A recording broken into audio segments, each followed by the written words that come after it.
মায়ার বিয়ে হলো অনেক স্বপ্ন নিয়ে, অনেক আশা নিয়ে। নতুন সংসারে পা রাখলো। সবাই তাকে হাসি মুখে গ্রহণ করলো। স্বামীও অনেক ভালোবাসতো। প্রথমে কয়েক মাস খুব ভালো কাটলো। তারপর ধীরে ধীরে ছোট ছোট সমস্যা শুরু হলো। শাশুড়ির কিছু কথা তার ভালো লাগতো না। ননদের আচরণও কখনো কষ্ট দিত। স্বামী সবাইকে মানিয়ে চলতে বলতো, কিন্তু মায়া ভাবতো কেউ তাকে বুঝছে না। এভাবে প্রতিদিন অভিমান বাড়তে লাগলো, রাগও বাড়তে লাগলো। ছোট ঝগড়া বড় হয়ে গেল। হাসির বদলে নীরবতা এলো। ভালোবাসার বদলে দূরত্ব বাড়ল। অনেকবার স্বামী বোঝানোর চেষ্টা করলো, কিন্তু রাগের কাছে সব কথা হেরে গেল। একদিন রাগের মাথায় মায়া বলল সে আর এই সংসারে থাকবে না। পরিবারের অনেকেই বোঝানোর চেষ্টা করলো, কিন্তু সে কারো কথা শুনল না। শেষ পর্যন্ত ডিভোর্স হয়ে গেল। ভেঙে গেল মায়ার সংসার। মায়া ফিরে এলো বাবার বাড়িতে। প্রথমে কয়েকদিন সবাই তার পাশে ছিল। মা মাথায় হাত বুলিয়ে দিত। বাবা চুপচাপ তার কষ্ট দেখতেন। ভাই বোনও সান্ত্বনা দিত। কিন্তু সময় এক জায়গায় থেমে থাকে না। ধীরে ধীরে সব বদলে গেল।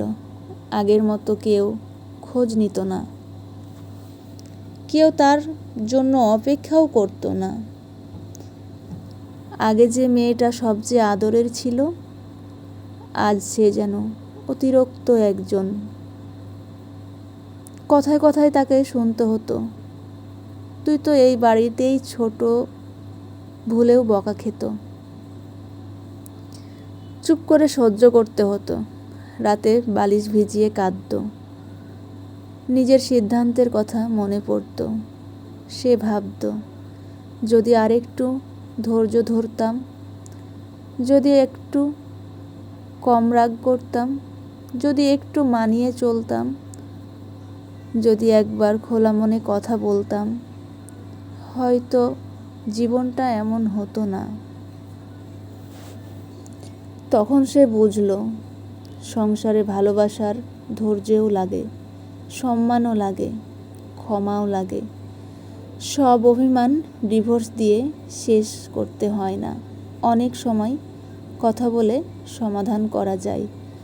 তবে একটা কথা সবাই মনে রাখবেন, যদি কোনো সংসারে শারীরিক নির্যাতন হয়, মানসিক নির্যাতন হয় বা নিরাপত্তাহীনতায় ভোগেন, তাহলে সে অন্যায় মেনে নেওয়া। যদি কোনো সংসারে শারীরিক নির্যাতন হয়, মানসিক নির্যাতন হয় বা নিরাপত্তাহীনতা থাকে, তাহলে সে অন্যায় চুপ করে সহ্য করা উচিত নয়। নিজের নিরাপত্তা এবং মর্যাদা সবার আগে। শিক্ষা এখান থেকে যা শিখবেন, রাগের মাথায় জীবনের সবচেয়ে বড় সিদ্ধান্ত নেবেন না। একটু ধৈর্য, একটু বোঝাপড়া আর একটু কথা অনেক সম্পর্ক বাঁচিয়ে দিতে পারে। সবাই ভালো থাকবেন। এরকম গল্প পেতে চ্যানেলটি সাবস্ক্রাইব করে রাখবেন।